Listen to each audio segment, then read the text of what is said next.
Olá, meu nome é Hugo Lucas Montouro. Meu grupo é composto também por Leonardo Pacheco, Leonardo Sartori e Leonel Nelson. Falaremos um pouco sobre a expansão ex vivo de células tronco-mesenquimais reaproveitadas do transplante de medula óssea com potencial uso. Toda a apresentação será feita com base neste artigo, do qual também foram retiradas as tabelas utilizadas. Antes de mais nada, é importante, por fins de contextualização, uma breve explicação de o que é a medula óssea. Bom, a medula óssea é um tecido flexível que preenche espaços ocos nos ossos de indivíduos adultos e jovens. Essa pode ser dividida em medula óssea amarela, devido à forte presença de gordura, e medula óssea vermelha, ou ativa, cuja coloração se deve à presença de eritrócitos. Responsável por quase toda a hematopoese em condições normais de saúde, a medula óssea vermelha pode ser encontrada no indivíduo adulto em costelas, vértebras, externo, pelvis, crânio e extremidades proximais de ossos longos como o fêmur. Muitas vezes, esse tecido pode ser acometido por doenças que o tornam incapaz de suprir o organismo com a quantidade adequada de células sanguíneas.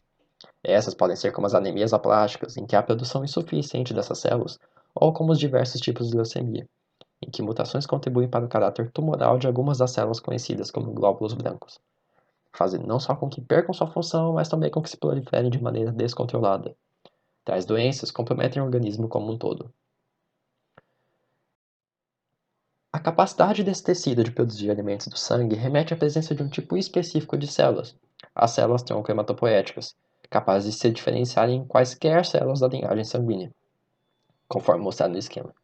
Um outro tipo de célula multipotente encontrado na medula óssea são as células tronco-mesenquimais, cujas características únicas serão descritas a seguir.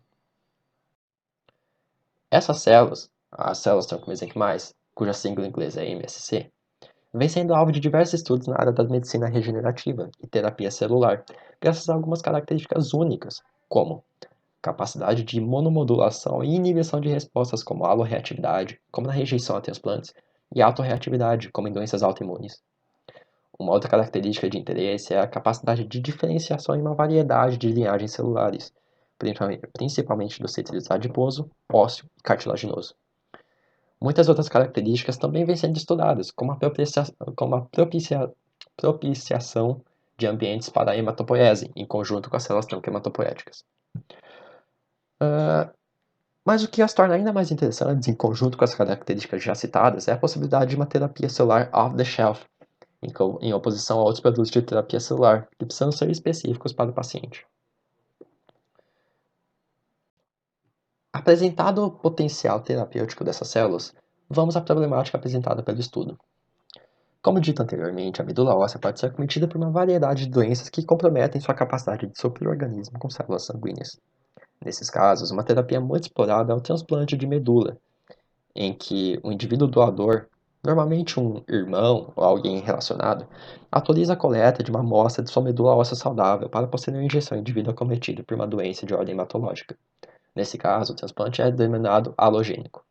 Mas também é possível que o próprio indivíduo acometido pela doença tenha sua medula transplantada, situação em que chamamos o transplante de autólogo. No procedimento, a coleta é feita em uma bolsa e o material passa então por uma série de filtros que revelam gordura e eventuais pedaços de osso.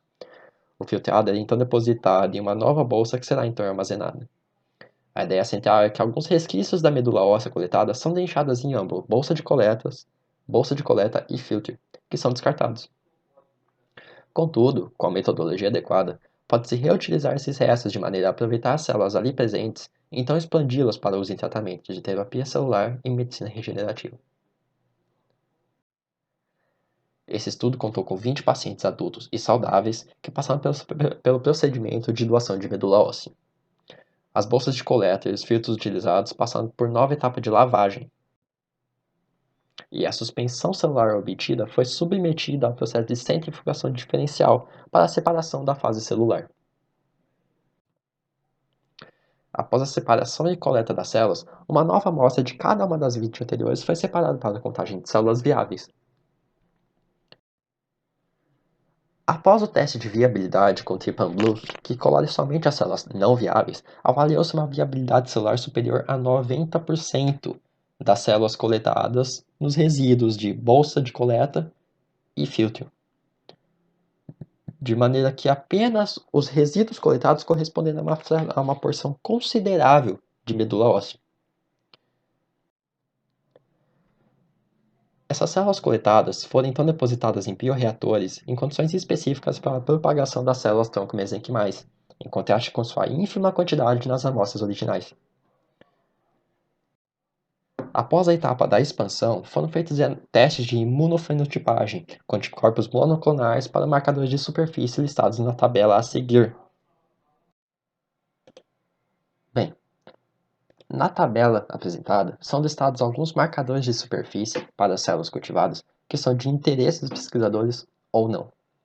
Os 4 últimos marcadores deveriam ser expressos nas células tronco-mesenquimais, de maneira que, nas culturas realizadas, eles deviam ser expressos em aproximadamente 90% das células, enquanto que os 4 primeiros marcadores deveriam ser expressos em não mais do que 5% das células, pois essas seriam contaminantes. Bem, aqui está a tabela completa cujas primeiras colunas foram apresentadas anteriormente.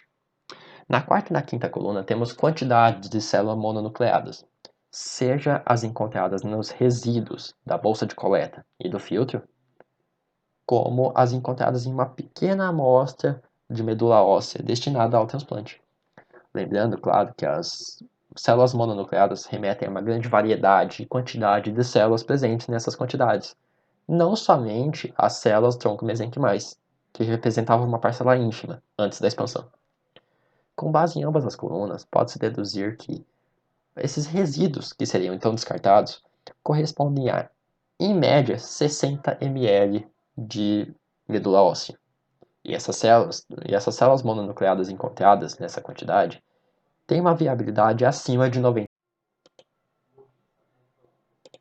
Bem, após a expansão das células tronco-mesenquimais, foram feitos alguns outros testes para a verificação de sua viabilidade e possibilidade de uso em tratamentos e pesquisa.